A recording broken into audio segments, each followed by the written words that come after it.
एक दिन उसने देखा कि एक सुनहरी रोशनी उसके घर पर उतरी और फिर उसमें से स्वयं धन के देवता प्रकट हुए। देवता गुस्से में थे और आते ही मेज पर रखा धूपदान लात मारकर गिरा दिया। उन्होंने वृद्ध व्यक्ति के दिन भर के व्यवहार पर असंतोष जताया और उसे पकड़कर यमराज के पास ले जाने लगे। वृद्ध व्यक्ति ने जो कुछ देखा और बताया, साथ ही धूपदान के गिरने की घटना ने उसकी पत्नी को पूरी तरह यकीन दिला दिया कि यह सब सच है। वह तुरंत देवता से अपने पति के लिए प्रार्थना करने लगी। भले ही वे दोनों अक्सर झगड़ते थे, लेकिन वह अपने पति की मृत्यु नहीं चाहती थी। उधर वृद्ध व्यक्ति मन ही मन खुश था क्योंकि उसकी योजना सफल हो रही थी, मगर केवल धूपदान गिराना ही उसका असली उद्देश्य नहीं था। उसने पत्नी से कहा कि उसने देवता से क्षमा याचना की और वे उसे एक और अवसर देने को तैयार हो गए। शर्त बस इतनी थी कि पत्नी पूरे 1 वर्ष तक सूत काटती रहे और वह प्रतिदिन पहाड़ी मंदिर में जाकर पूजा और भोग अर्पित करे।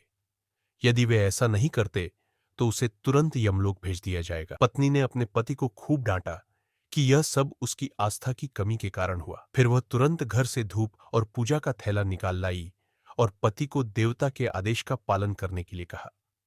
वृद्ध व्यक्ति बार बार इनकार करता रहा, लेकिन पत्नी ने उसे समझाया कि अगर वे ईमानदारी से यह काम करेंगे तो देवता उन्हें माफ कर दें। आखिरकार वृद्ध व्यक्ति ने पूजा का थैला ले लिया और पत्नी को सौंपते हुए कहा कि अब उसका जीवन उसकी पत्नी के हाथ में है। पत्नी ने देवताओं में अत्यधिक विश्वास किया और यह सब इसलिए कर रही थी ताकि वह अपने पति के साथ अच्छा जीवन बिता सके। जब उसे एहसास हुआ कि उसके कर्मों से पति का जीवन बच सकता है, तो वह हर दिन दरवाजे पर बैठकर पूरी लगन से सूत काटने लगी।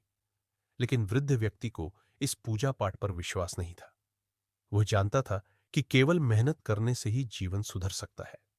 इसलिए हर सुबह वह घर के पीछे जाकर पूजा का थैला रख देता और फिर खेत में मेहनत करने चला जाता।